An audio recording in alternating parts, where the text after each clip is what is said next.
Mère pauvre emmène ses jumelles au restaurant le soir de Noël avec 20 €. Mais ce que le millionnaire fait ensuite émeut tout le monde. « Maman, il reste combien de jours avant Noël ?» demanda Sophie pour la 10e fois cette semaine-là. Amélie sourit avec lassitude, tout en passant l'aiguille à travers le tissu. Elle réparait un ourlet de pantalon pour sa voisine de l'étage supérieur.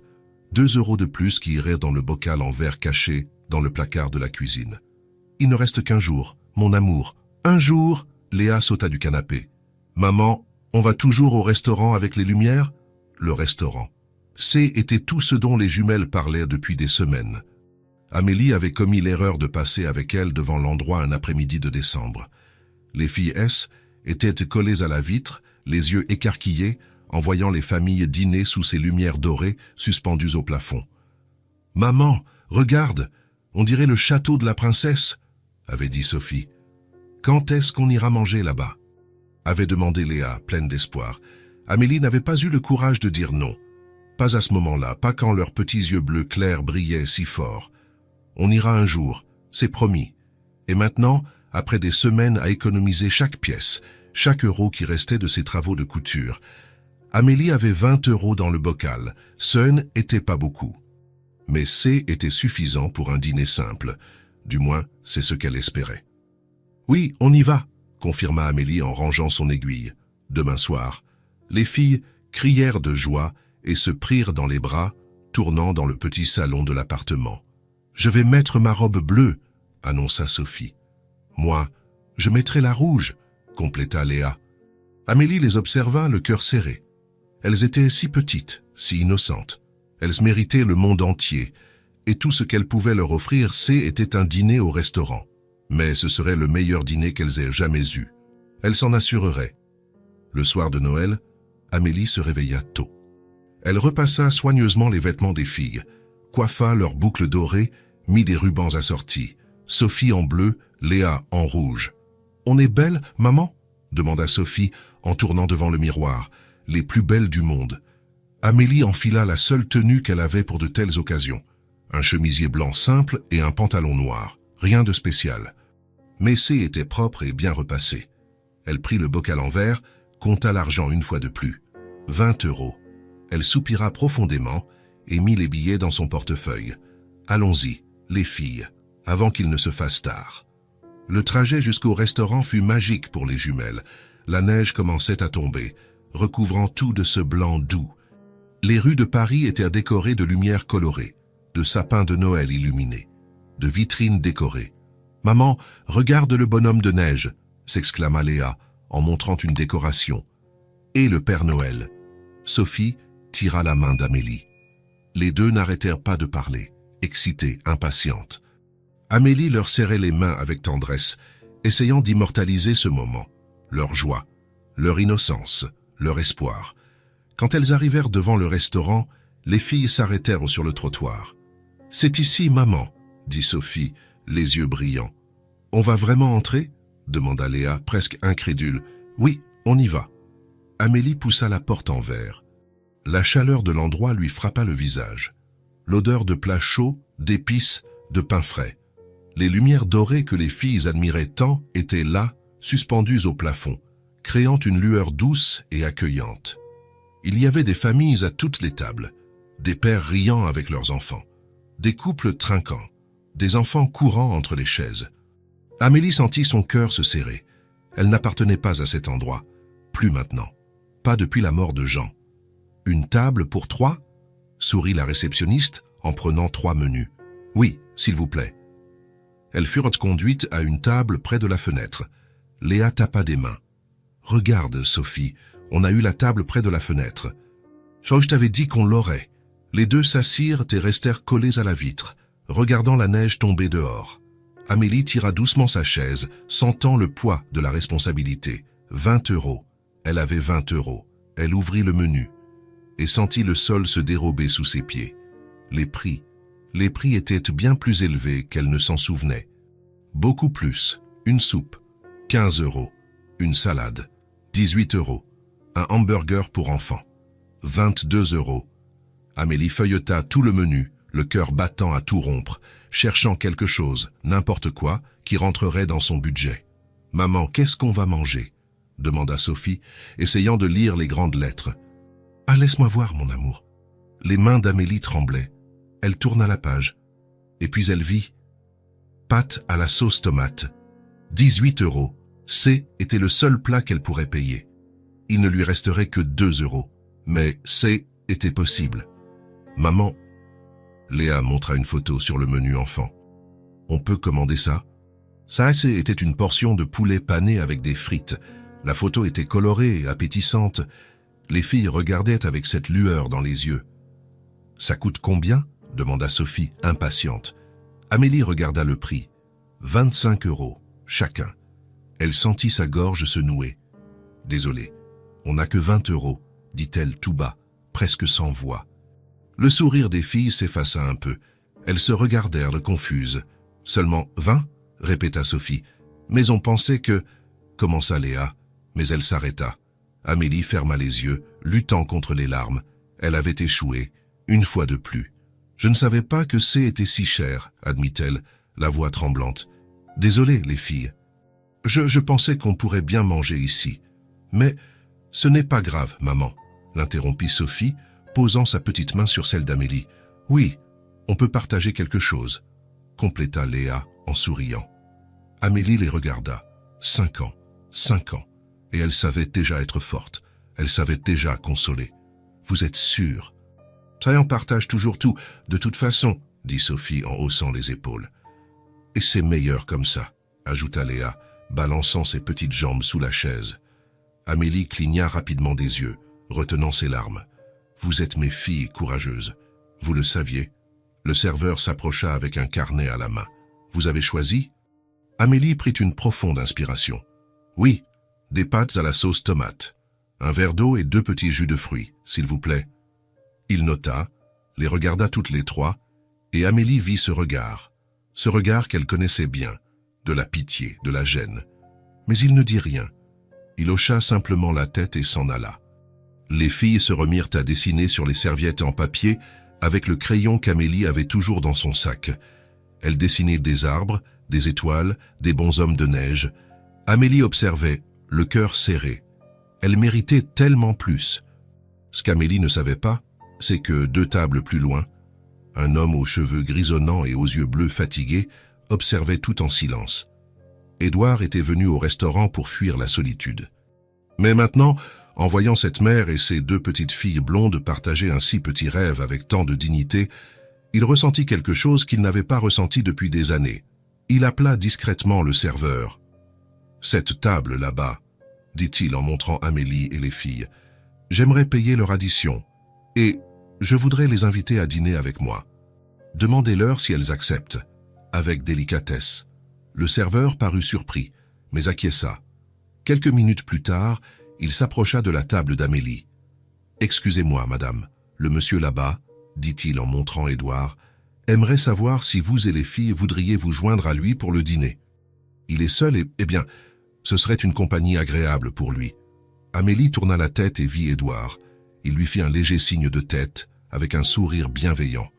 Elle hésita. Elle ne connaissait pas cet homme, mais il y avait quelque chose dans ses yeux.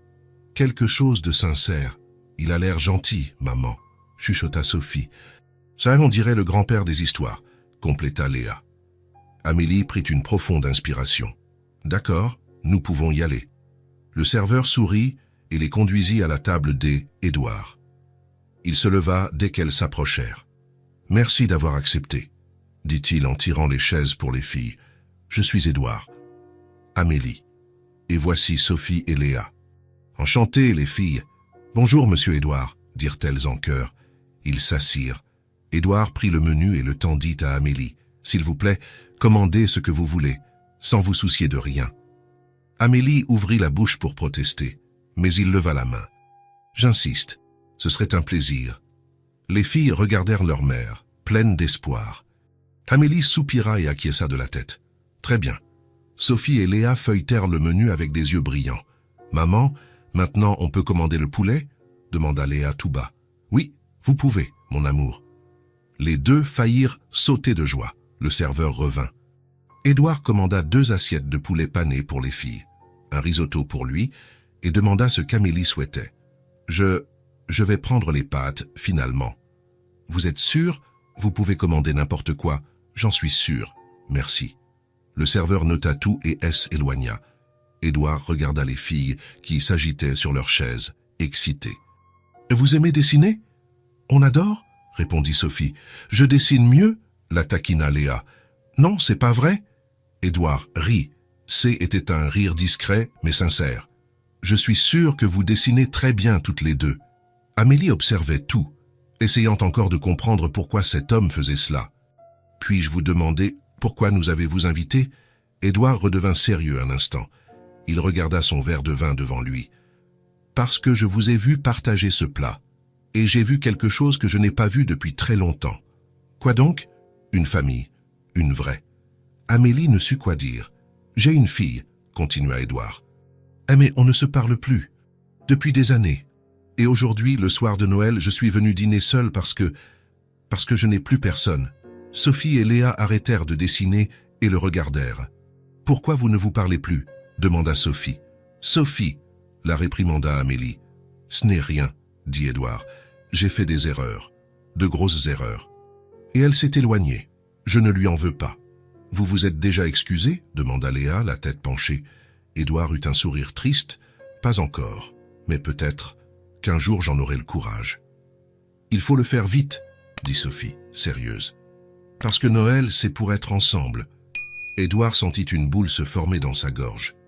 Ces petites filles, si jeunes, parlaient avec une sagesse qu'il n'avait pas. Vous avez raison. Le dîner arriva quelques minutes plus tard. Les plats étaient magnifiques, fumants, odorants. Les filles écarquillèrent les yeux en voyant le poulet. « Ouah !» chuchotèrent-elles ensemble. « Vous pouvez manger, » dit Édouard en souriant. Elles mangèrent avec appétit, mâchant lentement, savourant chaque bouchée. Amélie mangea ses pâtes en silence, encore en train de tout digérer. Édouard coupait son risotto, mais passait plus de temps à observer les filles qu'à manger. « C'est délicieux, monsieur Édouard, » dit Léa, la bouche pleine. « Très délicieux, » compléta Sophie. « J'en suis ravi. » La conversation s'engagea naturellement. Édouard les interrogea sur l'école, sur leurs jouets préférés, sur ce qu'elles voulaient pour Noël. « Je veux une poupée, » dit Sophie. « Moi aussi, » compléta Léa. « Une qui a de vrais cheveux. Je suis sûr que le Père Noël vous l'apportera, » dit Édouard avec un sourire. Amélie détourna le regard. Elle savait qu'il n'y aurait pas de poupée, pas cette année. Mais elle n'allait pas gâcher ce moment. Quand ils eurent fini de manger, le serveur apporta le dessert. 2 parts de gâteau au chocolat pour les filles. « Nous n'avons pas commandé ça, » dit Amélie. « C'est offert par la maison, » répondit le serveur en faisant un clin d'œil. Les filles mangèrent le gâteau avec joie, se léchant les doigts, riant. Édouard observait tout avec un sourire aux lèvres. Amélie remarqua qu'il semblait différent, plus léger, comme si cette soirée lui avait enlevé un poids des épaules. Quand tout fut terminé, Édouard demanda l'addition. Amélie essaya de protester une dernière fois. « S'il vous plaît, laissez-moi payer ma part. »« N'y pensez même pas, » dit Édouard, fermement mais gentiment. « Ce soir, c'est moi qui régale. » Elle soupira et accepta. Dehors, la neige tombait drue maintenant. Les filles couraient sur le trottoir, essayant d'attraper les flocons avec leurs mains. Amélie se tourna vers Édouard. « Merci. Pour tout. Vous avez transformé cette soirée en quelque chose de spécial pour elle. » Édouard secoua la tête. « Non, c'est moi qui vous remercie. Vous n'avez pas idée à quel point il était bon de passer le réveillon de Noël en compagnie, avec une famille, même si ce n'est pas la mienne. » Amélie sentit ses yeux piquer. « Vous méritez de retrouver votre famille. » Peut-être. Mais pour ce soir, être avec vous était plus que suffisant. Il fit un signe de la main aux filles, mit les mains dans ses poches et commença à marcher dans la direction opposée. « Monsieur Édouard !» cria Sophie. Il s'arrêta et se retourna. « Joyeux Noël !» Édouard sourit, un vrai sourire qui illumina son visage. « Joyeux Noël, les filles !» Et il disparut dans la neige. Amélie resta là, immobile, avec ses filles à ses côtés, sentant que quelque chose avait changé. Elle ne savait pas expliquer quoi, mais elle savait que cette rencontre, n'était pas due au hasard. « Allons-y, maman. » Sophie tira sa main. Amélie sourit et suivit les filles, tandis que la neige recouvrait leurs pas. Cette nuit-là, 4 personnes quittèrent ce restaurant différemment. Et aucune d'elles ne savait encore à quel point cette rencontre allait tout changer. Le lendemain du dîner de Noël, Amélie se réveilla avec les filles qui sautaient sur le lit. « Maman, maman, on va se promener ?» demandait Sophie en tirant sur la couverture. « S'il te plaît, on veut revoir les lumières. » compléta Léa secouant le bras d'Amélie. Elle ouvrit les yeux lentement, encore fatiguée. Mais en voyant la lueur dans leurs yeux, elle ne put refuser. « D'accord, d'accord, mais on y va doucement, d'accord ?» Les filles célébrèrent et coururent se préparer. Une demi-heure plus tard, toutes les 3 étaient dans la rue. L'air était glacial, mais le soleil brillait faiblement entre les nuages. La neige de la veille recouvrait encore les trottoirs et les rues restèrent décorées de lumière et d'ornements de Noël. « Oh maman, on peut aller voir les vitrines ?»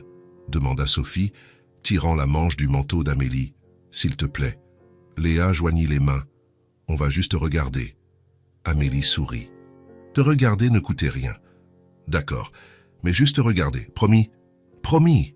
Elles longèrent l'avenue principale où les magasins arboraient encore leurs décorations.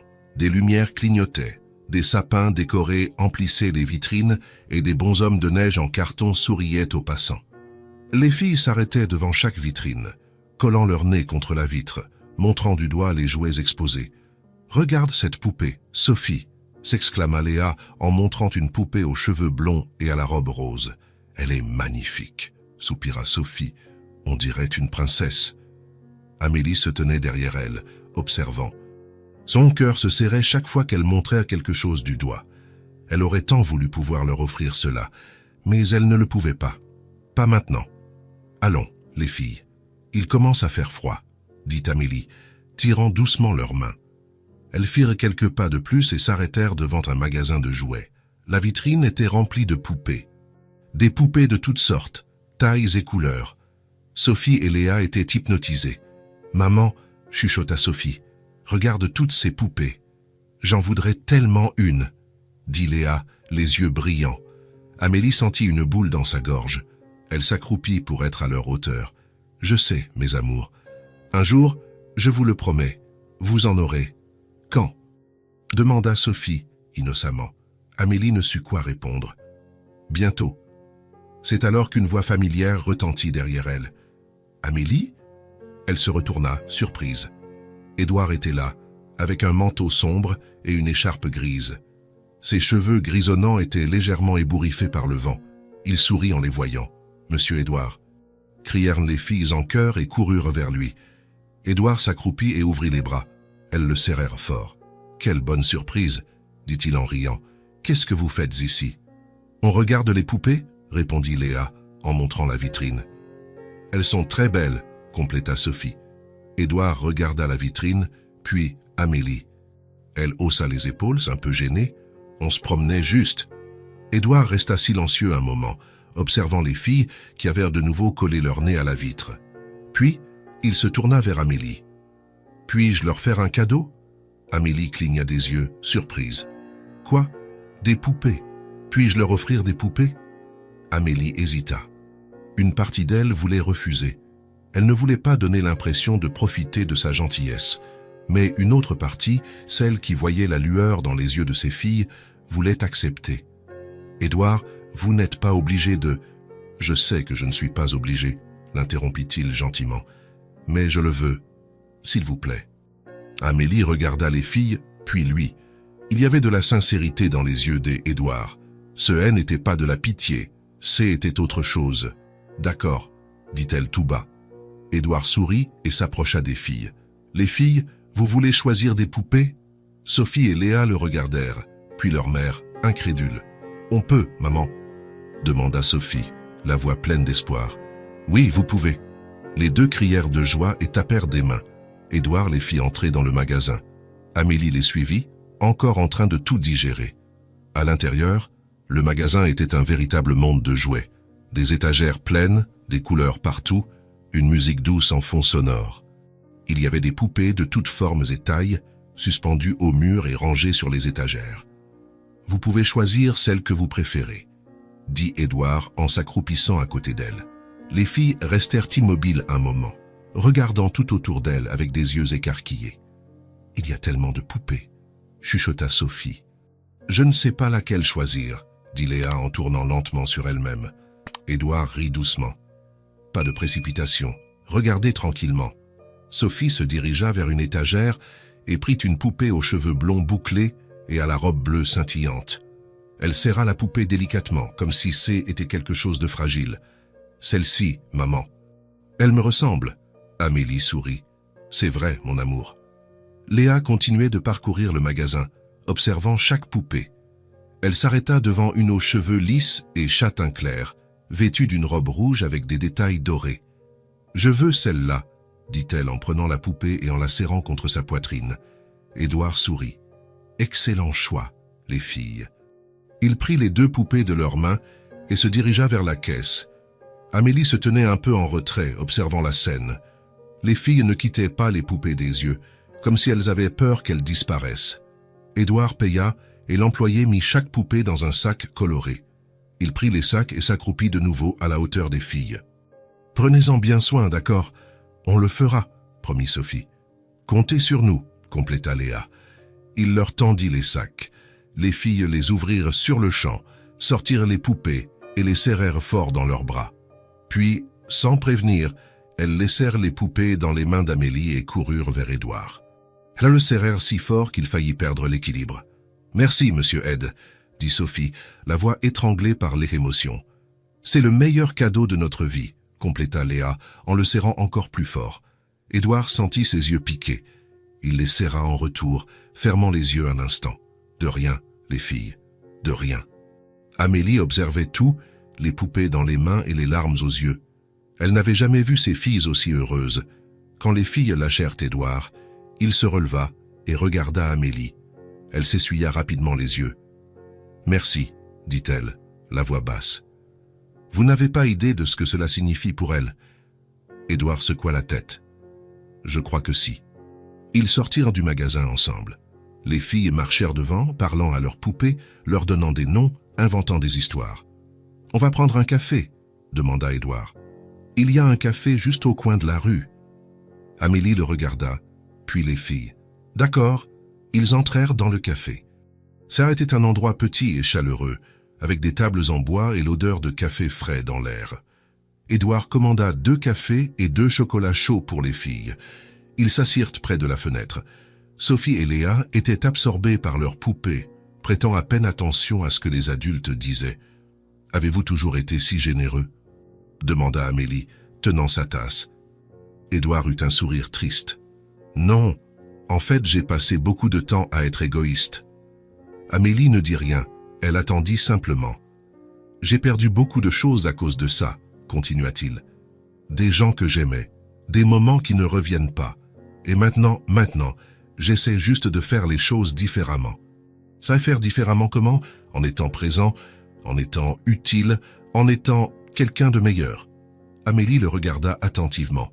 Il y avait de la douleur dans ses mots, mais aussi de l'espoir. « Vous êtes déjà quelqu'un de bien, » dit-elle, sincèrement. Édouard sourit, mais ne répondit pas. Ils restèrent là un moment de plus, parlant de choses simples. De l'hiver, de la ville, des filles. Rien de profond, mais c'était confortable. Quand ils eurent fini, Édouard les raccompagna dans la rue. « Merci encore, » dit Amélie. « Pour tout. » Il n'y a pas de quoi. Les filles lui dirent au revoir avec des étreintes serrées. Édouard leur fit un signe de la main et partit dans une autre direction. Amélie resta à le regarder s'éloigner, les filles à ses côtés, chacune tenant sa nouvelle poupée. Quelque chose était en train de changer, elle le sentait. Elle ne pouvait pas l'expliquer, mais elle savait qu'Édouard devenait une partie de leur vie. Et étrangement, cela ne lui faisait pas peur, au contraire. Pour la première fois depuis longtemps, Amélie se sentait moins seule. 2 jours plus tard, dans l'après-midi, quelqu'un frappa à la porte de l'appartement d'Amélie. Elle était en train de coudre une jupe pour une cliente, ses doigts passant rapidement le fil dans le tissu. Les filles étaient sur le tapis du salon, jouant avec les poupées qu'Édouard leur avait offertes. « Qui cela peut-il bien être ?» murmura Amélie, mettant sa couture de côté. Elle ouvrit la porte et fut surprise de voir Édouard debout, les mains dans les poches et un sourire un peu gêné sur le visage. « Bonjour !» dit-il, presque timidement. « Désolé de débarquer sans prévenir. Je passais par là et j'ai pensé venir vous saluer. » Amélie cligna des yeux, encore en train de réaliser. « Oh, bien sûr. Entrez. » Édouard entra lentement, regardant autour de lui. L'appartement était petit, simple, mais propre et bien rangé. Il y avait un canapé usé près de la fenêtre, une table basse avec des magazines empilés et un tapis où les filles jouaient. « Monsieur Ed » fut la première à le remarquer Sophie. Elle laissa tomber sa poupée et courut vers lui. « Vous êtes revenu » fit Léa de même, s'agrippant à sa jambe. Édouard rit, s'accroupissant à leur hauteur. « Oui, je suis revenu. Vous m'avez manqué. Vous aussi, vous nous avez manqué, » dit Sophie en lui prenant la main. « Venez voir nos poupées. » Il se laissa guider jusqu'au tapis. Il s'assit par terre, les jambes croisées, et les filles lui montrèrent les poupées, parlant en même temps des noms qu'elles avaient choisis, des histoires qu'elles inventaient. Amélie resta près de la porte, observant. Il y avait quelque chose de étrange dans cette scène, quelque chose de bon. Édouard, un homme qu'elle connaissait à peine, était assis par terre dans son salon, écoutant ses filles avec une attention sincère. « Vous voulez un café ?» demanda-t-elle. Édouard la regarda et sourit. « J'adorerais. » Amélie alla à la cuisine et prépara 2 cafés. Quand elle revint, Édouard était toujours par terre, aidant maintenant les filles à construire une maison avec des coussins. « Voilà, » dit-elle en lui tendant la tasse. « Merci. » Il but une gorgée, toujours assis par terre. Les filles continuaient de jouer autour de lui, comme si sa présence était la chose la plus naturelle du monde. Amélie s'assit sur le canapé, observant. Il y avait quelque chose de différent chez Édouard. Il n'était pas là pour impressionner, ni pour aider avec de l'argent ou des cadeaux. Il était juste là, présent, attentif, réel. « Votre maison est accueillante, » commenta Édouard en regardant autour de lui. « Elle est petite, » dit Amélie en haussant les épaules, « mais c'est ce qu'on a. Ce n'est pas la taille qui compte, c'est ce qu'il y a à l'intérieur. » Elle ne sut quoi dire. Elle but simplement une gorgée de son propre café. Ils restèrent là pendant près de 2 heures. Édouard joua avec les filles, aida à assembler un puzzle, écouta des histoires inventées. Amélie reprit sa couture, mais de temps en temps, elle les regardait, sentant quelque chose d'étrange dans sa poitrine. Quand le soleil commença à se coucher, Édouard se leva. « Je crois que j'ai abusé de votre hospitalité, » dit-il en souriant. « Vous n'avez abusé de rien du tout, » répondit Amélie. Les filles le serrèrent dans leurs bras à la porte. « Vous revenez demain » demanda Léa, pleine d'espoir. Édouard regarda Amélie, comme pour demander la permission. Elle acquiesça de la tête. « Si vous voulez, je reviendrai. »« On veut » dirent-elles en chœur. Édouard sourit et partit. Amélie ferma doucement la porte, s'y adossa et prit une profonde inspiration. Quelque chose était en train de changer. Et elle ne savait pas si elle devait s'inquiéter ou se laisser aller à ce sentiment. Le lendemain, Édouard revint. Et le jour d'après aussi. Il apparaissait toujours en milieu d'après-midi, quand le soleil commençait à décliner dans le ciel. Il n'apportait jamais rien dans ses mains. Pas de jouets, pas de cadeaux, pas de sac, juste lui-même. Et cela, d'une certaine manière, était plus que suffisant. Les filles commencèrent à l'attendre. Elles guettaient le bruit de pas dans le couloir. Quand elles reconnaissaient sa démarche, elles couraient à la porte avant même qu'il ne frappe. « Monsieur Ed !» criait-elle, ouvrant la porte avec des yeux brillants. Et Édouard, toujours avec ce sourire tranquille, s'accroupissait pour les accueillir. « Bonjour les filles, comment s'est passée votre journée ?» Elle le tirait à l'intérieur, parlant en même temps, racontant des dessins animés, des jeux, des choses qui n'avaient de sens que dans leur univers. Et Édouard écoutait, vraiment. Il ne faisait pas semblant de prêter attention en pensant à autre chose. Il écoutait chaque mot, posait des questions, riait de leurs blagues idiotes, émerveillait de leurs petites réussites. Amélie s'en rendait compte, et elle remarquait aussi comment cela changeait les filles. Elles étaient plus heureuses, plus épanouies, plus confiantes. Un matin, Édouard arriva plus tôt que d'habitude. Amélie était encore en pyjama, préparant le petit déjeuner. Les filles étaient assises à table, mangeant des toasts à la confiture. Quand la sonnette retentit, Amélie fronça les sourcils. « Qui cela peut-il être à cette heure ?»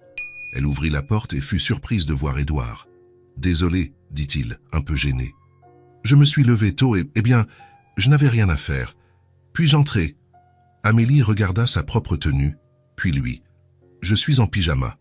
Ça ne me dérange pas. Elle sourit et lui fit de la place. Entrez. Mais vous devrez prendre le petit déjeuner avec nous.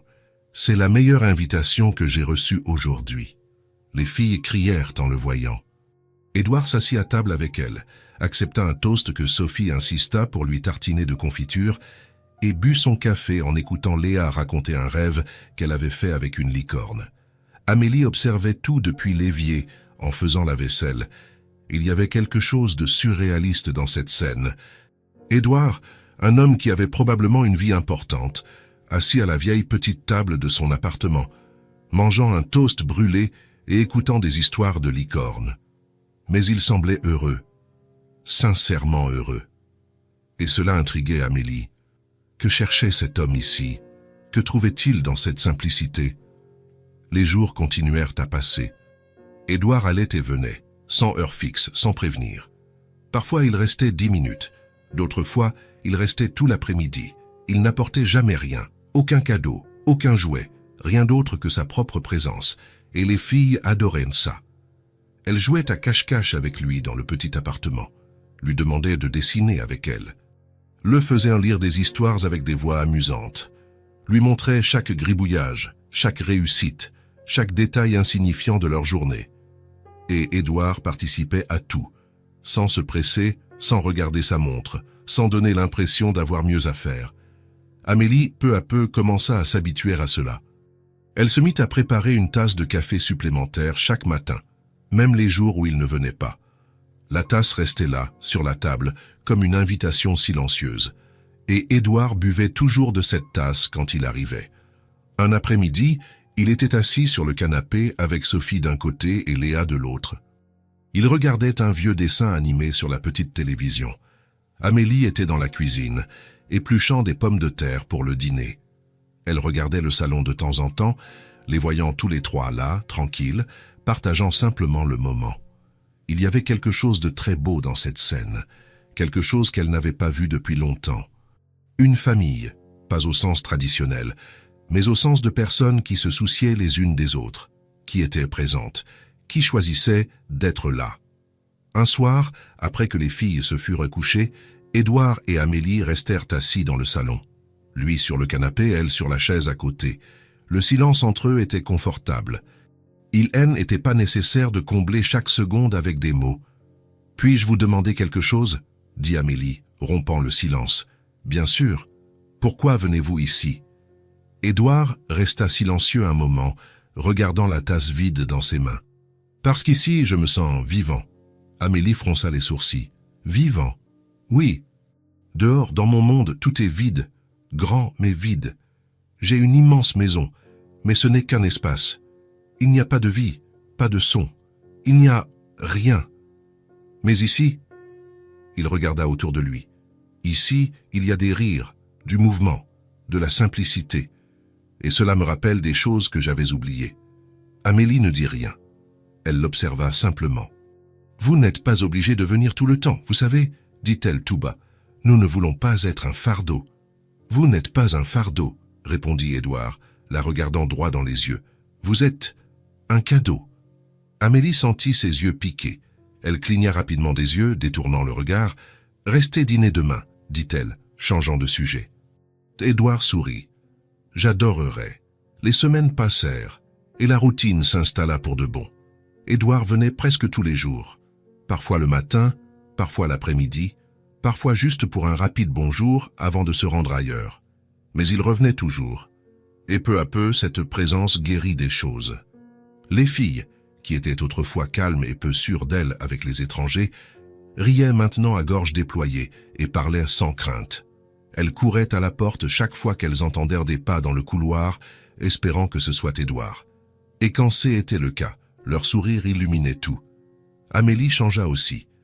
Elle, qui portait le monde seule depuis la mort de son mari, commença à partager de petits moments, commença à faire confiance, commença à laisser quelqu'un entrer. Il n'y avait pas de promesse entre eux. Édouard ne parla jamais de l'avenir, ne fit jamais de plan, ne créa jamais d'attente, et d'une certaine manière, C était libérateur. Il n'y avait pas de pression, pas d'obligation, juste de l'affection, spontanée, vraie. Un après-midi, Édouard était assis par terre avec les filles, construisant un château de cubes colorés. « Monsieur Ed, vous allez rester pour toujours ?» demanda soudain Léa, arrêtant d'empiler les cubes. Édouard s'arrêta aussi, un cube rouge à la main. « Je ne sais pas, Léa. Mais on veut que vous restiez, » dit Sophie en se rapprochant de lui. Édouard les regarda, puis Amélie, qui était assise sur le canapé avec une couture entre les mains. « Je veux rester aussi, » dit-il, sincèrement. Mais la vie ne nous laisse pas toujours tout choisir. Les filles ne comprirent pas complètement. Elles acceptèrent simplement et retournèrent à leur jeu. Mais Amélie comprit et sentit son cœur se serrer. Elle savait que cela, aussi beau que ce fut, n'était pas garanti. Les gens comme Édouard ne restaient pas dans des vies comme la sienne pour toujours. Ce n'est pas comme ça que le monde fonctionnait.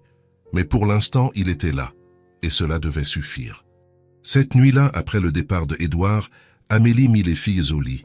« Maman, Monsieur Ed est notre vrai ami maintenant ?» demanda Sophie en serrant sa poupée. « Oui, mon amour, je l'aime beaucoup, » dit Léa en bâillant. « Il est gentil et drôle. C'est vrai ?» Amélie les borda, déposa un baiser sur le front de chacune et éteignit la lumière. Dans le couloir, elle s'arrêta et s'adossa au mur, respirant profondément. Édouard était entré dans leur vie sans demander la permission, et maintenant, il était là, occupant un espace dont elle ne soupçonnait même pas l'existence. Il n'y avait pas de promesses, pas de garantie, rien d'autre que des jours partagés et des moments simples. Mais C était peut-être exactement ce dont elles avaient à toutes besoin. Et peut-être, juste peut-être, C était aussi ce dont Édouard avait besoin. La convivialité pensait de vieux silences, autant en lui qu'en elle. Édouard n'apportait pas de jouets, n'apportait pas d'aide matérielle, ne résolvait pas les problèmes avec de l'argent. Il était simplement présent. Et cela, découvrirent-ils tous, était le cadeau le plus précieux que l'on puisse offrir. Même si Amélie avait peur de ce qui allait suivre, elle ne pouvait nier que, pour la première fois depuis longtemps, il y avait quelque chose qui ressemblait à de l'espoir. L'espoir que, même sans promesse, l'affection spontanée suffirait à soutenir ce lien fragile, mais vrai. Et tant que cela durerait, elle permettrait à cet homme aux yeux fatigués et au cœur blessé de faire partie de leur vie. Parce qu'au final, tout le monde méritait une seconde chance de être présent. Était un samedi après-midi tranquille. Les filles étaient dans leur chambre, jouant avec les poupées, et la maison était dans un silence rare et agréable. Édouard était arrivé il y a un peu plus d'une heure. Il était assis à la table de la cuisine, buvant un café pendant qu'Amélie finissait de plier du linge propre. Il l'observait travailler. Ses mouvements étaient rapides, précis, automatiques, comme quelqu'un qui faisait cela depuis si longtemps qu'elle n'avait même plus besoin d'y penser. « Vous ne vous arrêtez jamais, n'est-ce pas ?» commenta Édouard en buvant une gorgée de son café. Amélie le regarda et sourit légèrement. « Je n'ai pas beaucoup de temps pour m'arrêter. Mais vous devriez. Tout le monde devrait. » Elle haussa les épaules et posa la dernière pièce pliée dans le panier. Quand on a des filles à élever seules, le repos est un luxe. Édouard resta silencieux un moment. Il y avait quelque chose de lourd dans cette phrase. Seul. Il hésita, mais la curiosité et l'envie de mieux comprendre cette femme l'emportèrent. « Puis-je vous poser une question ?» dit-il, avec précaution. « Vous pouvez. Le père des filles, il... » Amélie arrêta ce qu'elle faisait. Elle resta de dos quelques secondes, les mains posées sur le bord de la table. Puis, elle prit une profonde inspiration et se tourna vers lui. « Il est décédé, » dit-elle, la voix ferme mais basse. « Il y a presque 4 ans. » Édouard sentit son cœur se serrer. « Je suis désolé, merci. » Elle tira une chaise et s'assit à table, en face de lui. Elle croisa les bras, comme pour se protéger de quelque chose d'invisible. « Comment est-ce arrivé ?» demanda Édouard, puis il hésita. « Excusez-moi, vous n'êtes pas obligé d'en parler si vous ne le voulez pas. »« Ce n'est rien, » dit Amélie, regardant la tasse vide devant elle. Était un accident de voiture. Il rentrait du travail. Était l'hiver. La route était glissante. Et il a perdu le contrôle. Édouard ne dit rien. Il écoutait simplement, avec toute l'attention qu'il pouvait lui accorder. « C'est arrivé soudainement, » continua Amélie, sa voix commençant à trembler légèrement. Le matin, il est parti comme d'habitude. Il a embrassé les filles, a dit qu'il reviendrait vite, et qu'il n'est jamais revenu. Elle s'arrêta, clignant rapidement des yeux pour chasser les larmes. Les filles étaient si petites, elles venaient d'avoir 1 an. Elles se souviennent à peine de lui. Parfois, elles posent des questions, vous savez? Elles demandent des choses sur leur père, et je leur raconte des histoires, je leur montre des photos. Mais pour elles, c'est comme s'il était quelqu'un sorti d'un livre, quelqu'un qui a existé mais qu'elles n'ont jamais vraiment connu. Édouard sentait son cœur se serrer à chaque mot. Il voyait la douleur dans ses yeux, mais il voyait aussi autre chose, de la force. Une force silencieuse qui soutenait tout. Et vous, comment avez-vous géré tout ça? Demanda-t-il, la voix basse. Amélie eut un sourire triste, fatigué. Je n'ai pas eu le choix. Je me suis réveillée le lendemain de l'enterrement, et elles étaient là, pleurant, affamées, ayant besoin de moi, ayant besoin d'un bain, de nourriture, de câlins. Alors j'ai fait ce que je devais faire. Je me suis levée et j'ai continué. Mais il vous a manqué. Bien sûr qu'il m'a manqué, répondit Amélie, la voix un peu chancelante. Il me manque encore, tous les jours, quand les filles font quelque chose de drôle et que j'aimerais partager ça avec lui, quand je suis fatiguée et que j'aimerais avoir quelqu'un pour m'aider, quand la solitude se fait sentir la nuit et que je me souviens que je suis seule. Mais elle prit une profonde inspiration. Je ne peux pas sombrer là-dedans, parce qu'elles dépendent de moi. Édouard l'observait, admiratif. Il y avait quelque chose d'extraordinaire chez cette femme, quelque chose qui dépassait les mots, les circonstances. Ça a dû être très difficile, dit-il. Ça l'a été. Ça l'est encore parfois. Amélie regarda vers la porte de la chambre, d'où provenaient les rires étouffés des filles, mais elles me tiennent debout. Quand je pense que je n'y arriverai pas, je les regarde et je sais que je dois y arriver. Je n'ai pas le droit d'abandonner. Elles n'ont pas demandé à naître. Elles n'ont pas demandé à perdre leur père. Alors je dois être forte. Pour elles. Édouard sentit une boule dans sa gorge.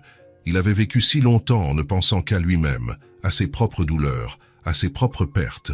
Et là, cette femme qui avait perdu son mari, qui élevait 2 filles seules, qui avait à peine de quoi manger correctement, trouvait encore la force de sourire, de continuer, d'aimer. « Ah, vous êtes incroyable », dit-il sans réfléchir, les mots venant directement du cœur. Amélie cligna des yeux, surprise. « Moi? Non, je fais juste ce que n'importe quelle mère ferait. »« Non », Édouard secoua la tête, fermement. « Pas toutes les mères. Il y a des gens qui abandonnent, qui baissent les bras, qui laissent la douleur gagner. Mais vous tenez tout. Seul, et vous arrivez encore à leur donner de l'amour. À sourire, ce n'est pas rien, Amélie, c'est extraordinaire. » Amélie détourna le regard, gênée. Elle n'avait pas l'habitude de recevoir des compliments, surtout pas de ce genre, surtout pas de quelqu'un comme Édouard.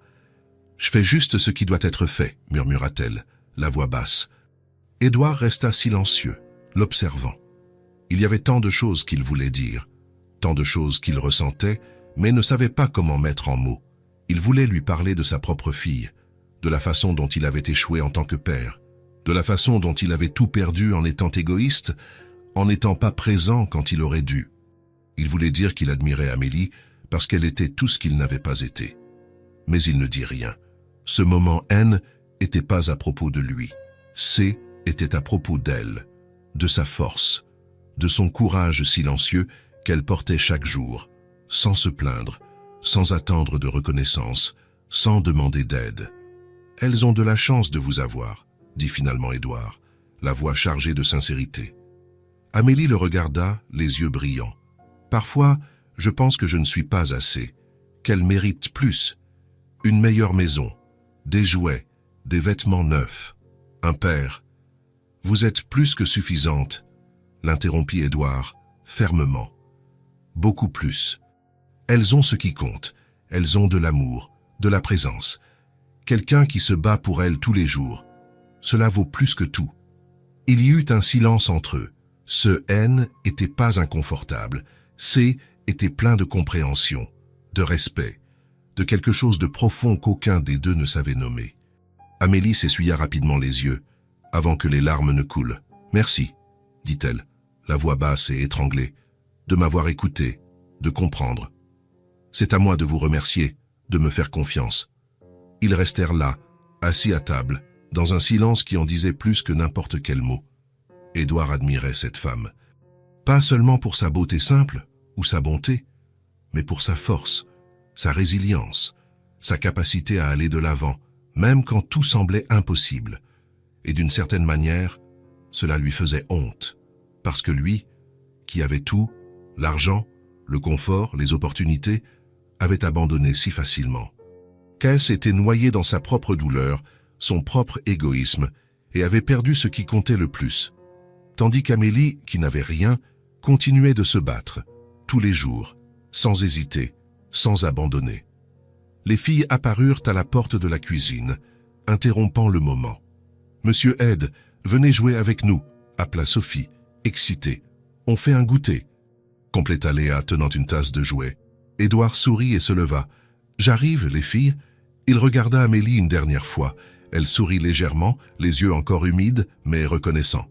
Puis il suivit les filles jusqu'à leur chambre, où un goûter imaginaire avait lieu, avec des poupées assises en cercle et des tasses en plastique éparpillées. Amélie resta assise à table, seule, regardant par la fenêtre.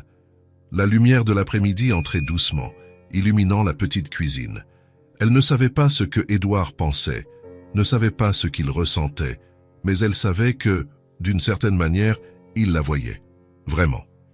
Et cela, après si longtemps à être invisible, signifiait plus qu'il ne l'imaginait.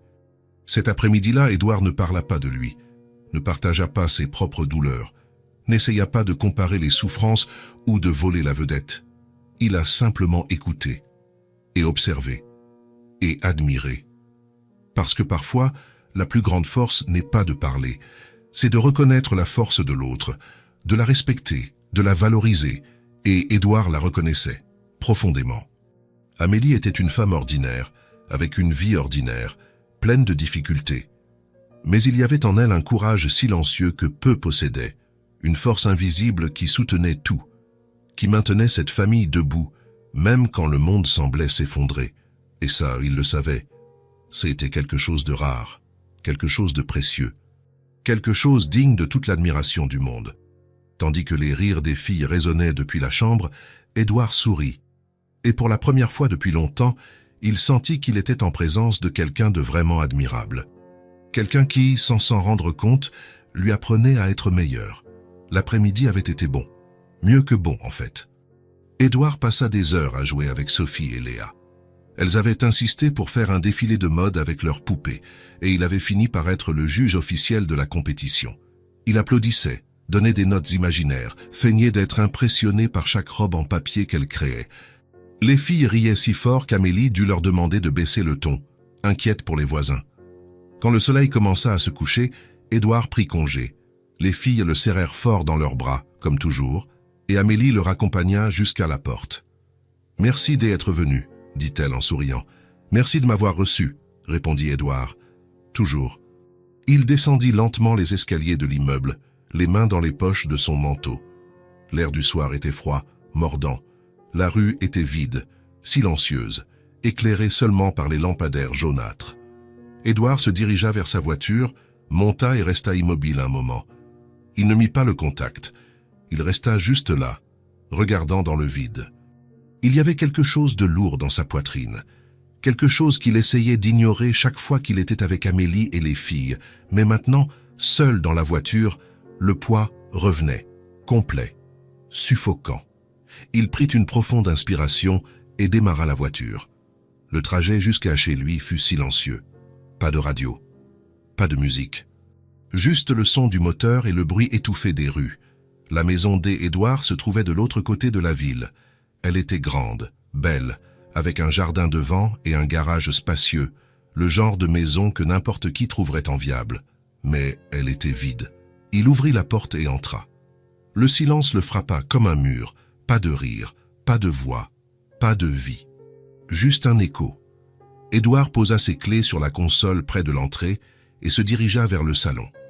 Il n'alluma qu'une lampe dans un coin, laissant le reste de la pièce dans la pénombre. Il s'assit sur le grand canapé en cuir sombre et resta là, immobile, fixant le mur blanc en face de lui. La maison semblait plus grande quand il était seul. Les plafonds paraissaient plus hauts. Les murs, plus distants. Tout ici criait la solitude. Il ferma les yeux, essayant de retenir les souvenirs de l'après-midi, les rires de Sophie et Léa, le sourire d'Amélie, le sentiment d'appartenir à quelque part, même pour quelques heures. Mais la réalité revenait toujours. Ce n'était pas sa vraie maison, ce n'était pas sa vraie vie. C était juste ce qui restait. Ce qui restait après qu'il eut tout perdu. Édouard se leva et se dirigea vers son bureau. C était une petite pièce, avec un bureau en bois, des étagères pleines de livres qu'il ne lisait jamais et une fenêtre donnant sur le jardin arrière. Il ouvrit lentement le tiroir du haut du bureau, comme s'il s'apprêtait à toucher quelque chose de sacré. À l'intérieur, soigneusement gardée entre de vieux papiers, se trouvait une enveloppe jaunie par le temps. Il prit l'enveloppe avec des mains légèrement tremblantes et en sortit une vieille photo. L'image montrait une petite fille, blonde, aux yeux bleus clairs et au large sourire. Elle était assise sur une balançoire, s'agrippant fermement aux chaînes, les cheveux flottant au vent. Elle portait une robe bleue à fleurs blanches, rubis. Elle devait avoir environ 5 ans sur la photo, le même âge que Sophie et Léa maintenant. Édouard s'assit sur la chaise, tenant la photo avec soin, comme si elle allait se désintégrer à tout moment. La faible lumière de la lampe n'éclairait que la moitié de son visage, laissant l'autre moitié dans l'ombre. Il passa son doigt sur l'image, sur le visage de sa fille, sur les yeux qui brillaient d'une joie pure. « Comme tu me manques », murmura-t-il, la voix basse, brisée. Le manque le serra fort. C était une douleur physique, réelle, qui habitait sa poitrine et ne partait jamais complètement. Elle se cachait simplement pendant la journée, attendant la nuit pour revenir avec toute son intensité.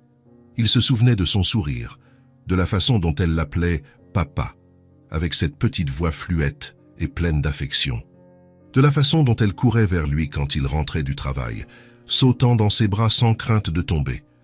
Mais il se souvenait aussi du jour où tout a changé, du jour où elle a découvert la vérité et où tout s'est effondré. Édouard ferma les yeux, essayant de chasser les mauvais souvenirs, mais ils vinrent quand même. Ils venaient toujours quand il était seul. Il se souvenait de l'expression sur le visage de Ruby quand elle a appris la trahison. Elle avait environ 12 ans à l'époque, assez grande pour comprendre, trop jeune pour gérer cette douleur. Il se souvenait de la déception dans ses yeux, de la colère, du chagrin profond. Il se souvenait de la façon dont elle lui avait crié dessus, de la façon dont elle avait pleuré jusqu'à ne plus avoir de larmes, de la façon dont elle avait dit qu'il avait détruit la famille, que plus rien ne serait jamais pareil. Et elle avait raison. Plus rien ne fut jamais pareil après ça. Édouard avait trompé sa mère. Il avait été égoïste, faible, lâche. Il avait placé ses propres désirs au-dessus de la famille qu'il avait juré de protéger. Et Ruby en a payé le prix. Elle s'est éloignée, s'est refermée sur elle-même. Et quand il a essayé de se rapprocher, elle l'a rejeté. Avec raison.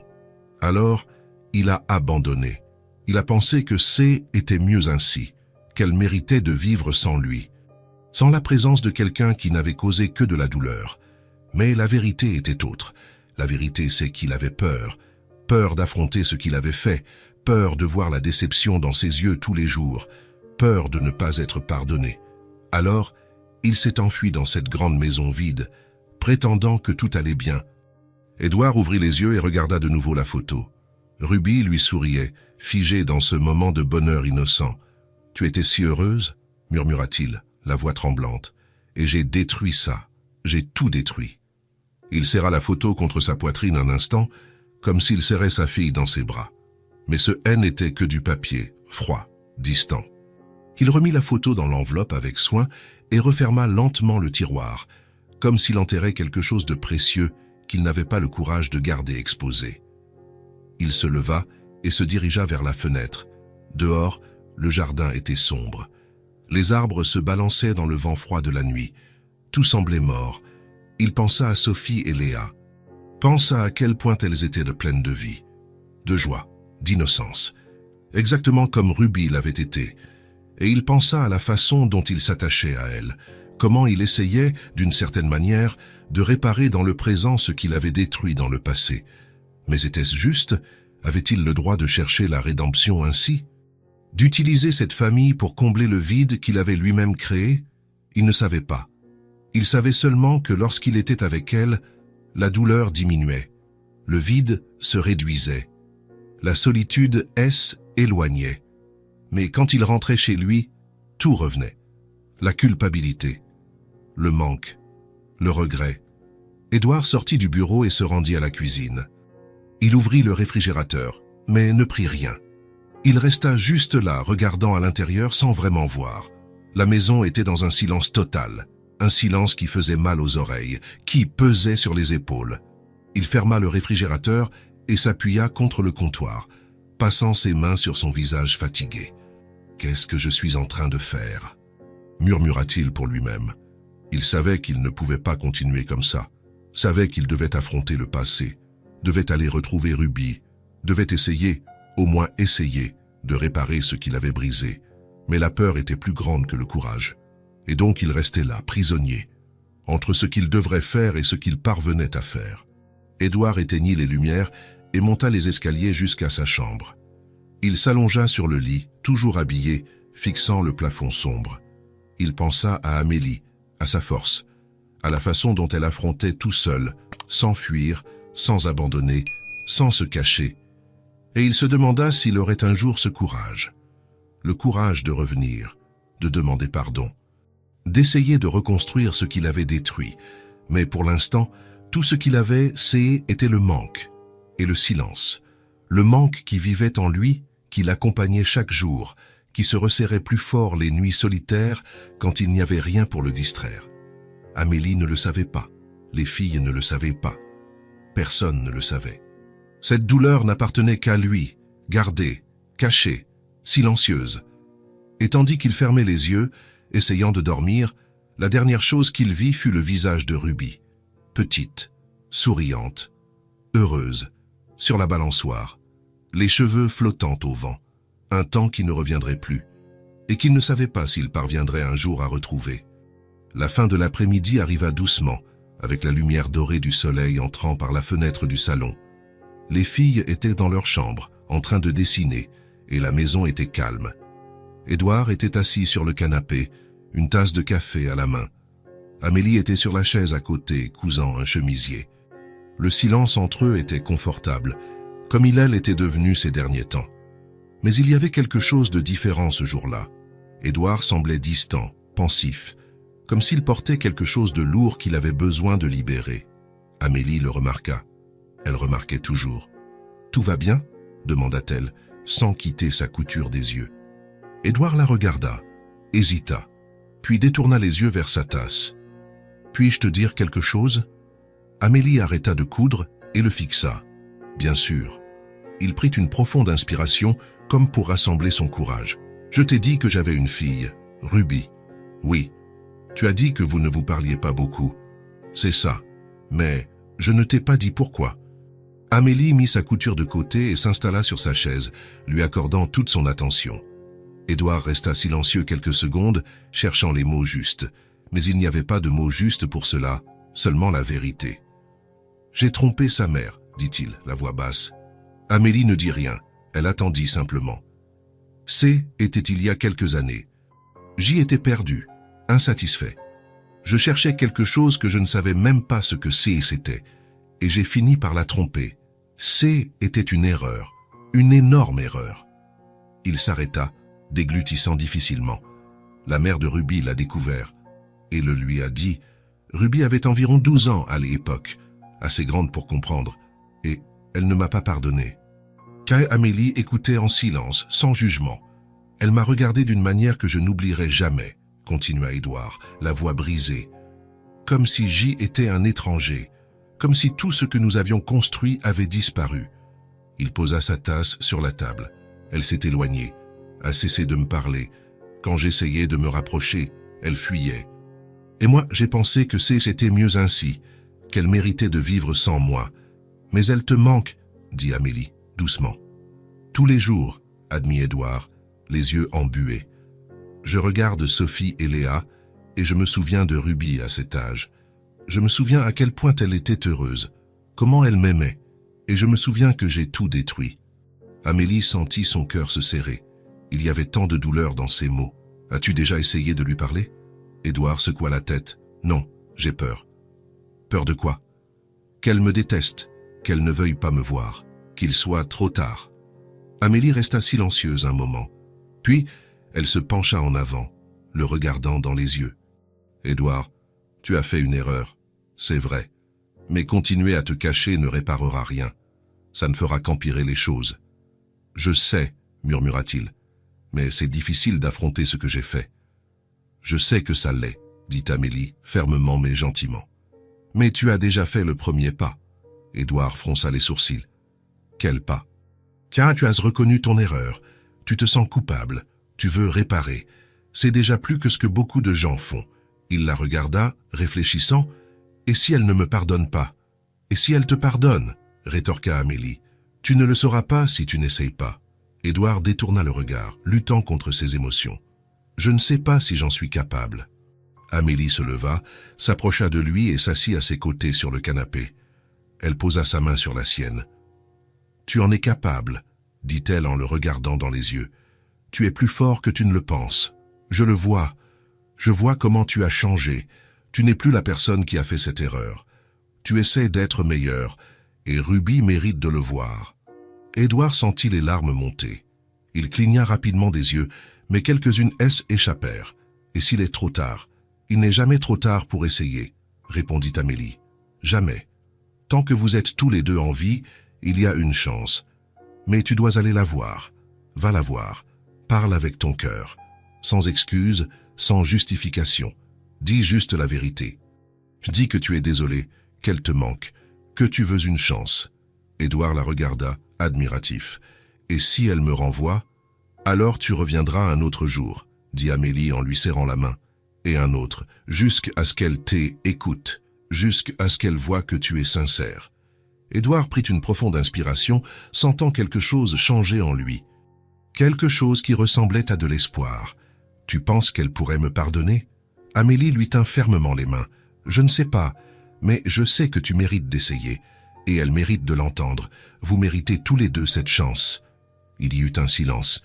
Édouard regardait leurs mains entrelacées, sentant le soutien, la force qu'elle lui transmettait. « Merci, dit-il, la voix rauque, de m'avoir écouté, de ne pas m'avoir jugé.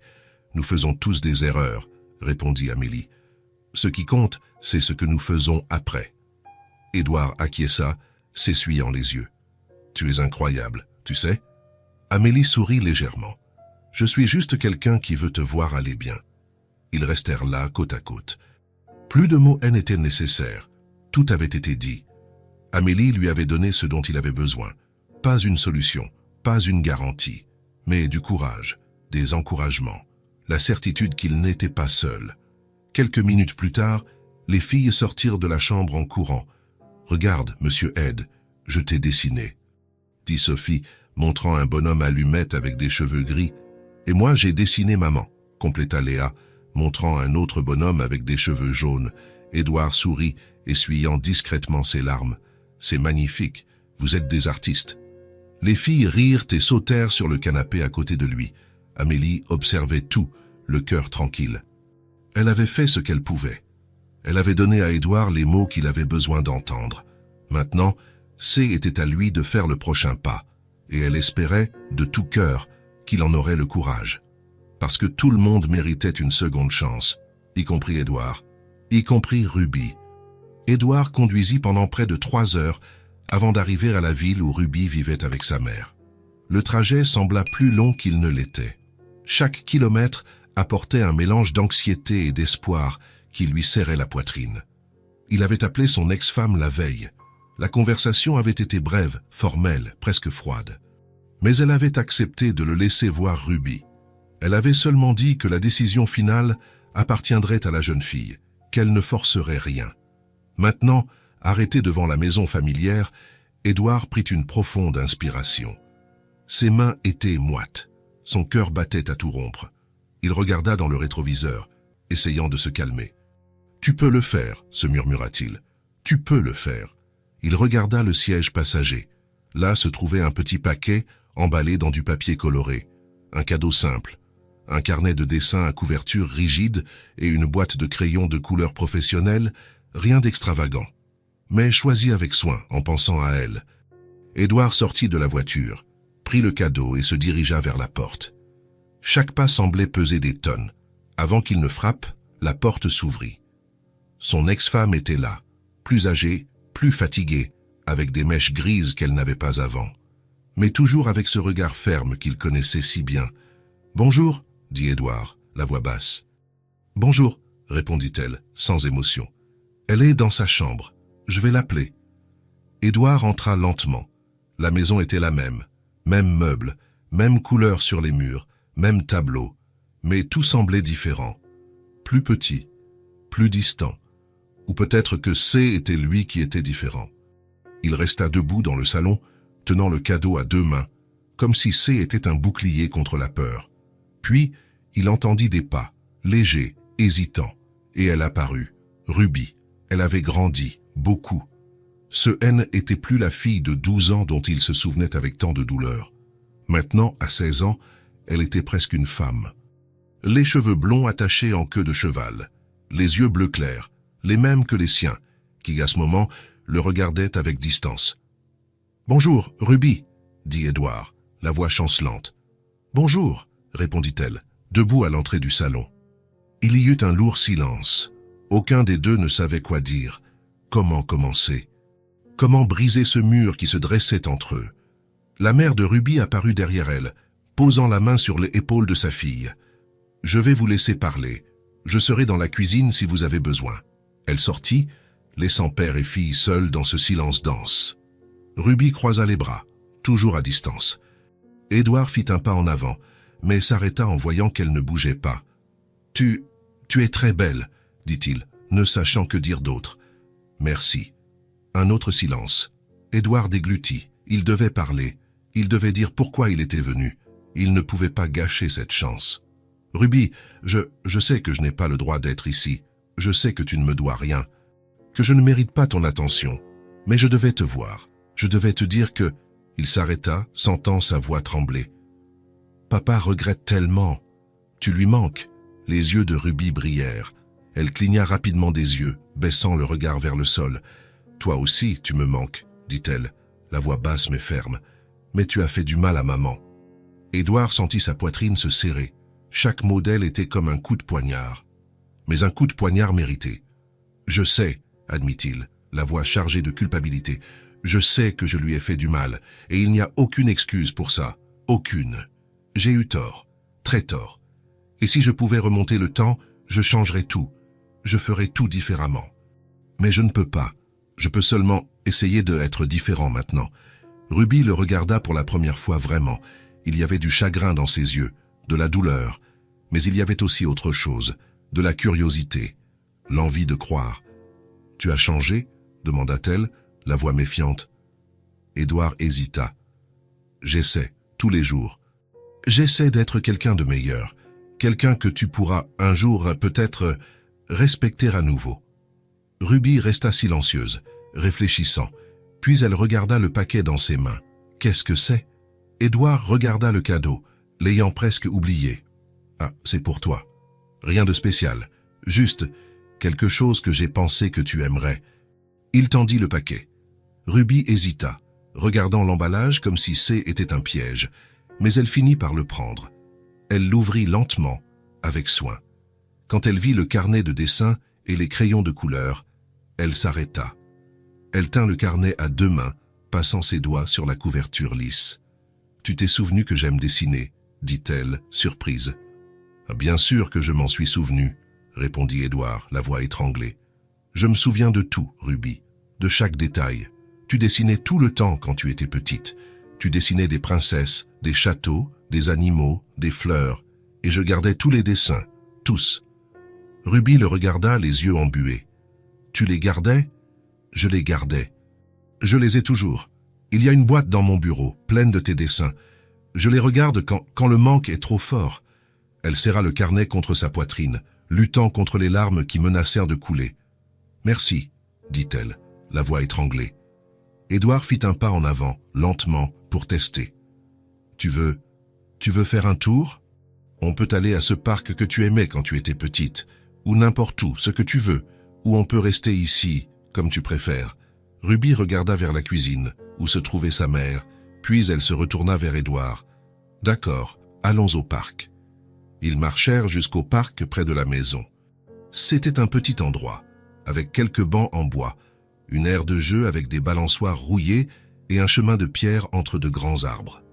Ruby marchait à côté de lui, mais gardait ses distances. Elle ne parlait pas beaucoup. Édouard ne forçait pas non plus. Il marchait simplement, reconnaissant intérieurement qu'elle est acceptée. Ils s'assirent sur un banc près du petit étang. Des canards nageaient tranquillement sur l'eau. Des enfants jouaient au loin, leur rire résonnant doucement. « Tu viens encore ici ?» demanda Édouard, rompant le silence. « Parfois, » répondit Ruby, regardant l'eau, « quand je veux réfléchir, quand j'ai besoin de silence. Tu as toujours aimé cet endroit. Je me souviens de t'y amener les week-ends. Tu courais vers les balançoires et tu y restais des heures. » Elle acquiesça de la tête, regardant l'eau avec une expression lointaine. Il y eut un silence. Ce N était pas confortable, mais ce N était pas hostile non plus. C était juste un silence, plein de mots non dits. « Comment vas-tu » demanda Édouard en la regardant. « Bien, j'ai fini le lycée cette année. Je vais à l'université l'année prochaine. »« Vraiment » Édouard sourit, sincèrement heureux. « Quelle fierté. Qu'est-ce que tu vas étudier ?»« Le design graphique. Je veux travailler dans l'art. L'illustration, peut-être. Ça a tout son sens. Tu as toujours été talentueuse. Tu as toujours eu un regard particulier sur les choses. » Ruby détourna le regard, gênée par le compliment. Elle n'avait plus l'habitude d'entendre ça de sa part. « Et toi, comment vas-tu » demanda-t-elle, sans le regarder. Édouard réfléchit avant de répondre. Il voulait être honnête, mieux qu'avant. « J'ai rencontré des gens qui m'ont aidé à voir les choses différemment, à voir qu'il est encore possible d'essayer de réparer ce que j'ai cassé. » Quelle personne? Une femme et ses filles, des jumelles. Elles ont 5 ans. Ruby le regarda, curieuse et légèrement méfiante. « Tu as une petite amie ?»« Non, » répondit rapidement Édouard. « Ce n'est pas ça. C'est une amie, quelqu'un qui m'a montré qu'on peut encore essayer d'être meilleur, qu'il n'est pas trop tard. » Ruby resta silencieuse, traitant l'information. Elle a l'air gentille. Elle l'est, très. Elle est forte. Elle élève ses filles seule. Et malgré tout ce qu'elle affronte, elle n'abandonne pas. C'est ce qu'elle m'a appris, à ne pas abandonner. Ruby regardait maintenant les canards, pensive. « Tu m'as manqué, » dit-elle soudain, la voix basse, même en colère, même blessée. « Tu m'as manqué. » Édouard sentit ses yeux piquer. « Toi aussi, tous les jours. Il ne s'est pas passé un seul jour sans que je pense à toi. »« Mais je suis toujours blessée, » admit-elle en le regardant avec des yeux brillants. « Ça fait toujours mal.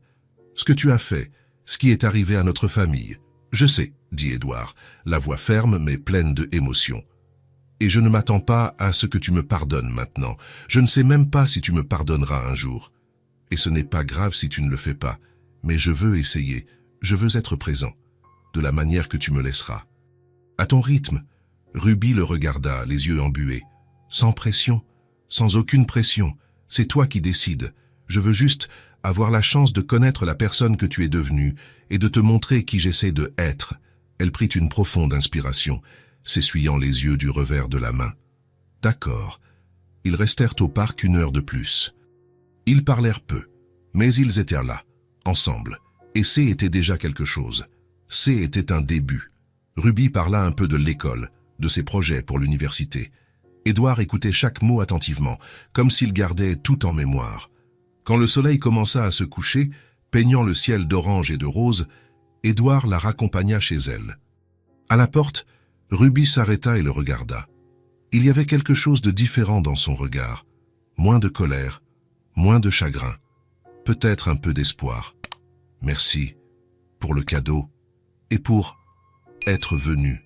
C'est à moi de te remercier, de m'avoir donné cette chance, de m'avoir écouté. » Elle hésita, se mordant la lèvre. Puis elle demanda, presque avec crainte de la réponse, « Tu reviendras un autre jour ?» Édouard sentit son cœur se serrer d'espoir. Un espoir qu'il n'avait pas ressenti depuis des années. « Chaque fois que tu le voudras. » Ruby sourit légèrement. C était un petit sourire, timide, encore empreint de prudence. Mais il était réel. « D'accord. » Elle entra dans la maison. Édouard resta là sur le trottoir, regardant la porte fermée. Pour la première fois depuis des années, il ressentit quelque chose dont il avait oublié la sensation, l'espoir. 2 jours plus tard, Édouard retourna à l'appartement d'Amélie. Quand elle ouvrit la porte, elle remarqua immédiatement qu'il y avait quelque chose de différent chez lui. Quelque chose avait changé. Il était transformé. Il souriait. Vraiment. Et ses yeux avaient une lueur qu'elle n'avait jamais vue auparavant. Il y avait de la légèreté. Une paix qui n'existait pas les jours précédents. « Tout s'est bien passé ?» demanda Amélie, le laissant entrer. « Mieux que ce que j'espérais », répondit Édouard, la voix pleine d'une émotion contenue. Les filles coururent pour le serrer dans leurs bras, comme toujours. Il les serra en retour, les soulevant du sol et provoquant des petits cris de joie. Mais il regarda bientôt Amélie. « Je peux te parler ?» « Bien sûr. » Ils s'assirent à la table de la cuisine. Les filles, comprenant que était une conversation d'adultes, retournèrent jouer dans leur chambre. « J'ai été voir Ruby », commença Édouard, les mains jointes sur la table. Et était bien. Difficile, mais bien. Elle est toujours blessée. Elle en a tout à fait le droit. Mais elle m'a écouté, m'a donné une chance. Et à la fin, elle m'a demandé si je reviendrais. Amélie sourit, les yeux brillants d'émotion. « Édouard, c'est merveilleux. Je savais que tu y arriverais. Et je n'ai réussi que parce que tu m'as encouragé, » dit-il, la regardant droit dans les yeux avec une profonde gratitude. « Si j'ai pu retourner voir ma fille, si j'ai eu le courage d'affronter ça, c'est parce que tu m'as donné la force. Tu m'as montré que je pouvais essayer, que je devais essayer. » Amélie sentit ses yeux piquer. « C'est toi qui as eu le courage. Moi, j'ai juste... »« Tu m'as sauvé, » l'interrompit Édouard, fermement. « De la manière qui compte. Tu m'as redonné espoir quand je n'en avais plus. Et je veux te remercier. Tu n'as pas à me remercier. Si, je le dois. Et je veux faire plus que simplement te remercier. » Amélie fronça les sourcils, confuse. Comment ça? Édouard prit une profonde inspiration, comme s'il s'apprêtait à prendre une décision importante. « Je veux t'offrir un emploi dans mon entreprise. » Amélie cligna des yeux, sans comprendre. « Quoi? »« Un emploi, » répéta Édouard en se penchant en avant. « Tu travailles dans la couture, n'est-ce pas? Tu as du talent, des compétences. Mon entreprise a un secteur de design et de production textile. Je veux que tu y travailles. C'est quelque chose qui reconnaît ton talent. Avec un salaire juste, la stabilité, des avantages. Tout en règle, un contrat de travail. » Amélie resta silencieuse, complètement sans voix. « Édouard, tu ne m'as jamais rien demandé, » l'interrompit-il, la voix chargée de sincérité. « Tu n'as jamais rien attendu de moi. Tu n'as jamais tendu la main pour demander de l'aide, même quand tu en avais besoin. Mais je veux te donner une opportunité, une vraie. Ce n'est pas de la charité, c'est de la reconnaissance. Tu le mérites. Tu mérites la stabilité. Tu mérites un avenir meilleur pour toi et les filles. » Amélie sentit les larmes couler sur son visage. « Je n'ai jamais attendu quelque chose comme ça. Je n'ai jamais pensé que... »« Je sais, » dit Édouard en lui prenant la main sur la table. « Mais je te l'offre, parce que tu as changé ma vie.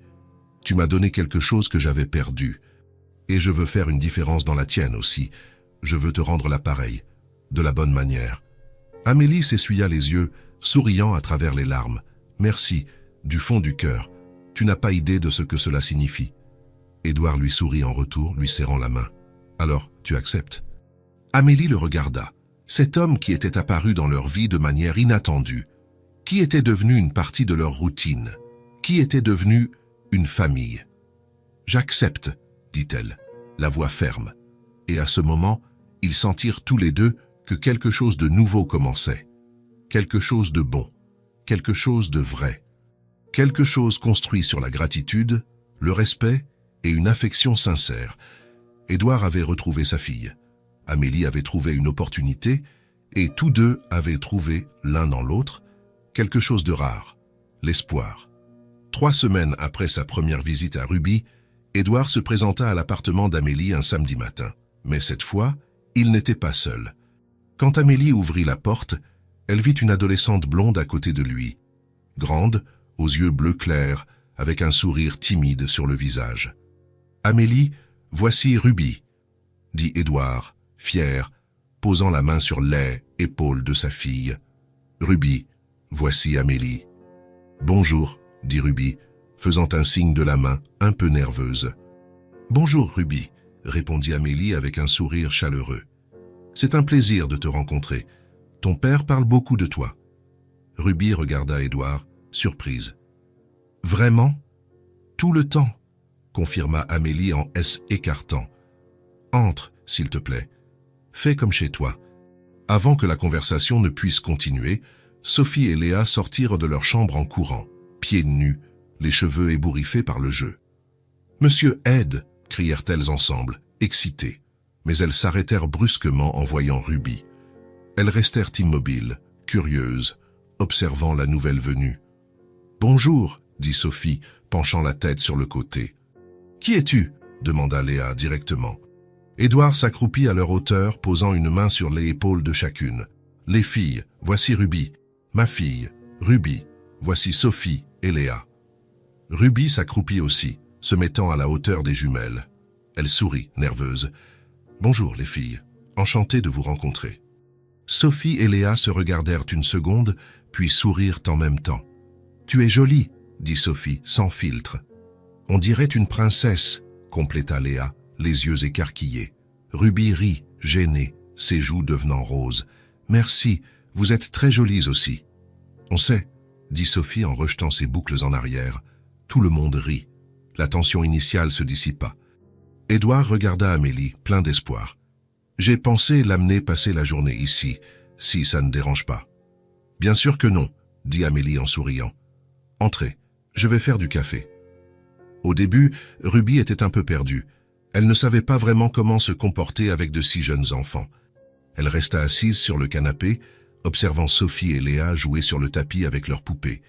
Elle se tortillait les mains, clairement mal à l'aise, mais les jumelles ne laissèrent pas de place à la timidité. « Viens jouer avec nous » appela Sophie, tirant la main de Ruby.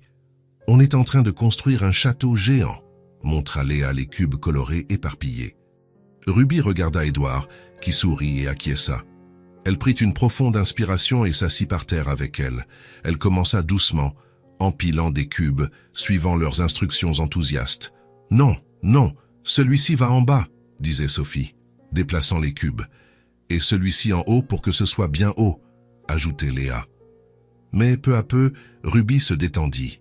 « Il faut une tour très haute ici » suggéra Ruby, prenant un cube rouge. « Bonne idée » approuva Sophie en applaudissant. « Et une grande porte pour que la princesse puisse entrer » ajouta Léa.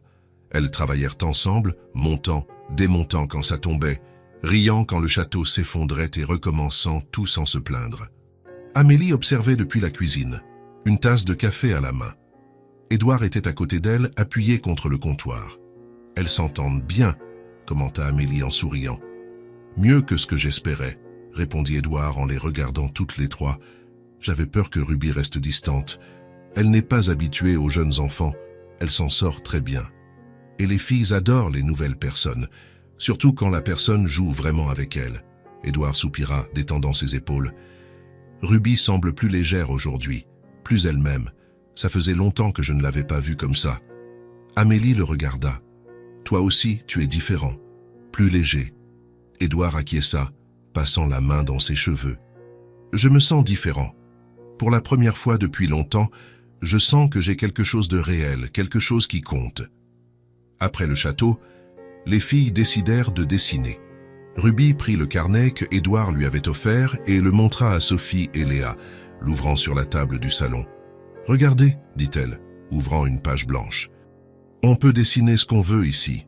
Je veux dessiner un papillon géant, » dit Sophie, prenant un crayon bleu. « Moi, je veux dessiner une licorne avec des ailes, » annonça Léa, choisissant le crayon rose. « Et toi, Ruby, qu'est-ce que tu vas dessiner » demanda Sophie. Ruby réfléchit un moment, les regardant toutes les deux. « Je vais nous dessiner toutes les trois. »« Nous » demanda Léa, excitée, les yeux brillants. « Oui, vous deux et moi, ensemble. » Les filles applaudirent, enthousiastes. Ruby commença à dessiner avec des traits doux et soignés. Sophie et Léa se penchèrent pour voir, fascinées par chaque ligne qui apparaissait. « Tu dessines très bien, » dit Sophie, impressionnée. « On dirait que c'est vrai. » ajouta Léa, bouche bée. Ruby sourit, continuant son dessin avec plus de confiance. Il y avait quelque chose de thérapeutique là-dedans, quelque chose de réparateur. Ça faisait longtemps qu'elle n'avait pas dessiné avec autant d'envie. Elle les dessina toutes les trois, se tenant la main dans un champ ouvert, des sourires sur leurs visages, les cheveux au vent. Un soleil éclatant au-dessus, simple mais plein de sens, plein de vie. Quand elle eut fini, elle leur montra. « Voilà, c'est magnifique, » dit Sophie, touchant le papier avec soin. « On est très belle, et toi aussi, » acquiesça Léa, souriant jusqu'aux oreilles. « Je peux garder ce dessin pour le mettre dans ma chambre ?» demanda Sophie, pleine d'espoir. Ruby hésita, regardant le dessin. C était le premier qu'elle faisait avec autant de cœur depuis longtemps. Mais alors, elle regarda les filles, leur enthousiasme sincère, et sourit. « Bien sûr, c'est à vous. » Sophie et Léa serrèrent Ruby si fort qu'elles la firent presque basculer en arrière. « Merci, merci » dirent-elles ensemble. Ruby rit, leur rendant leur étreinte. Et à ce moment, elle sentit quelque chose guérir en elle. Quelque chose de petit mais d'important. Une vieille blessure commençant à se refermer. L'après-midi passa vite. Elles jouèrent à cache-cache dans le petit appartement, firent un puzzle coloré sur la table, inventèrent des histoires folles avec les poupées. Ruby, qui était d'abord réservée, riait maintenant à gorge déployée, courait dans l'appartement, jouait sans crainte de paraître ridicule. Édouard et Amélie observaient tout depuis le canapé, côte à côte, dans un silence confortable. « Voir ça me donne de l'espoir » dit Édouard, la voix basse, pleine d'émotions. Amélie le regarda attentivement. L'espoir de quoi? Qu'il est encore possible de réparer les choses, qu'il est encore possible de construire quelque chose de bon, quelque chose de vrai, même après tout ce que j'ai détruit, même après tout ce que j'ai perdu. Amélie posa sa main sur la sienne, la serrant légèrement. Tu n'as pas tout détruit, tu as fait une erreur, mais maintenant tu répares, tu essaies vraiment. Et c'est ça qui compte. Édouard la regarda, les yeux brillants de gratitude. Merci pour tout, de me donner cet espace, de laisser Ruby entrer dans votre vie sans hésiter. Ne me remercie pas, on adore la voir ici. Les filles l'adorent. Tu n'as pas idée à quel point vous avez changé ma vie. Vous m'avez redonné un but. Vous m'avez fait croire qu'il valait encore la peine d'essayer. Amélie sourit, lui serrant la main. Toi aussi, tu as changé la nôtre, d'une manière que tu n'imagines même pas. Quand le soleil commença à se coucher, peignant le ciel d'orange et de rose, Ruby dut partir. Édouard allait la ramener chez sa mère. À la porte, Sophie et Léa serrèrent Ruby fort, comme si elles étaient déjà de vieilles amies. « Tu reviens ?» demanda Sophie en lui tenant la main. « Tu reviens, hein, s'il te plaît, on t'aime beaucoup » insista Léa. Ruby regarda Édouard, qui sourit et acquiesça. « Bien sûr que je reviens, si vous voulez. On veut, très fort » dirent-elles en chœur en sautillant. Ruby s'accroupit à leur hauteur et les serra toutes les deux en même temps. « Alors je reviendrai, c'est promis. » Elles se firent signe jusqu'à ce que Ruby et Édouard disparaissent dans l'escalier. Amélie ferma doucement la porte et soupira en souriant. « Elle est spéciale, » dit-elle aux filles. « On l'aime beaucoup, » répondit Sophie, tenant le dessin avec soin. « Elle dessine super bien, mieux que tout le monde, » ajouta Léa. Amélie acquiesça, le cœur réchauffé. Quelque chose était en train de changer, pour eux tous, et était un bon changement. 2 semaines plus tard, un jeudi après-midi ordinaire, Édouard arriva comme d'habitude. Mais cette fois, Ruby était de nouveau avec lui. Les filles crièrent de joie en la voyant par la fenêtre. Ruby, elles coururent à la porte et la serrèrent dans leurs bras. « Salut, les filles !» dit Ruby en riant, s'accroupissant pour les serrer toutes les deux. Elles entrèrent. Édouard et Ruby s'assirent sur le canapé. Les filles se collèrent à Ruby, une de chaque côté, lui montrant les nouveaux dessins qu'elles avaient faits. Amélie apporta du café pour Édouard et pour elle-même. Elle fit même un chocolat chaud spécial avec des guimauves pour Ruby. « Merci, » dit Ruby, en prenant la tasse à 2 mains. « De rien, je suis contente que tu sois revenue. » Les filles ont demandé de tes nouvelles presque tous les jours. Ruby sourit, complètement à l'aise maintenant. Elles m'ont manqué aussi. Les filles sont super gentilles et drôles. Édouard observait tout avec un sourire tranquille. Il y avait de la légèreté en lui maintenant. Une paix qui n'existait pas avant. Une sérénité qui avait mis des années à arriver, mais qui était enfin là. Après que les filles furent retournées jouer sur le tapis, il se tourna vers Amélie, sérieux. « Je voulais juste te remercier encore une fois. » Amélie leva les yeux au ciel en plaisantant. « Édouard, tu m'as déjà remercié 1000 fois. Ce n'est plus la peine, je sais. Mais c'est que vous m'avez appris quelque chose d'important. Quelque chose que j'avais complètement oublié. Quoi donc? Que la présence est plus importante que tout. Plus importante que l'argent, que les cadeaux chers, que les promesses vides.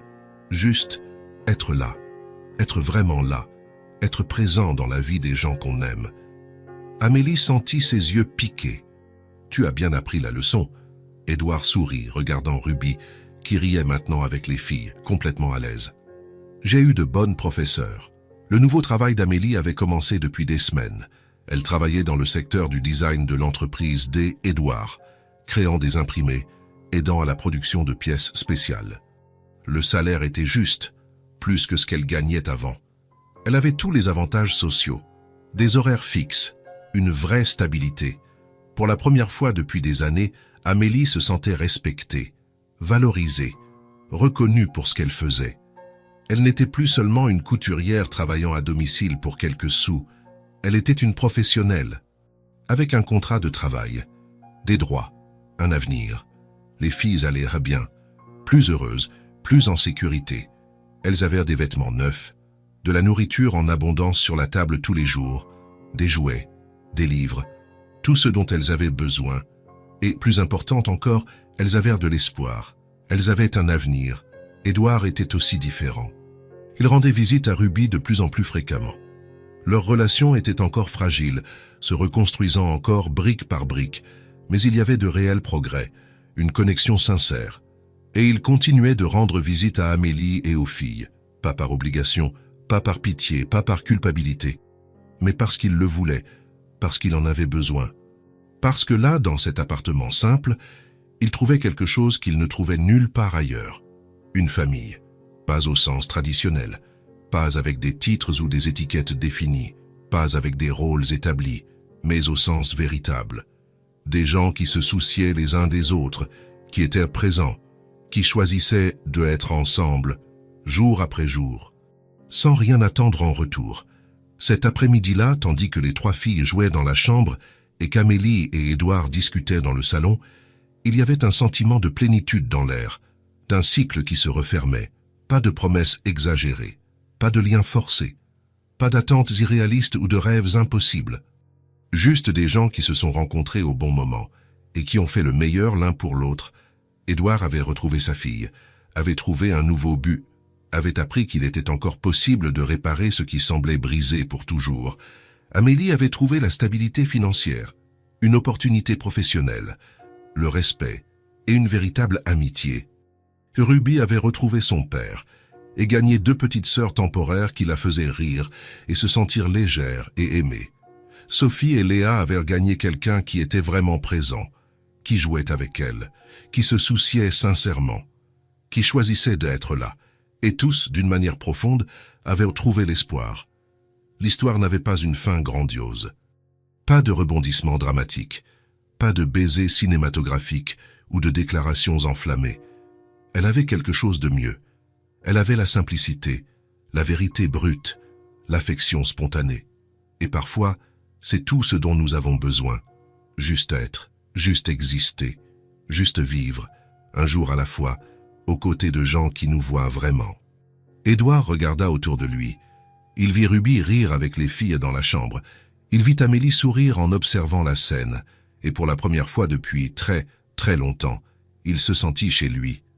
Pas dans une maison de murs et de toits, mais dans une maison faite de gens, de présence véritable, d'amour silencieux mais réel. Et ça qu'il le savait au fond de son cœur, c'était le plus grand cadeau que l'on puisse recevoir. Si cette histoire vous a touché le cœur, abonnez-vous à la chaîne et activez la cloche de notification pour ne pas manquer les prochaines. Laissez un j'aime, car cela aide à recommander cette histoire à davantage de personnes. À la prochaine histoire.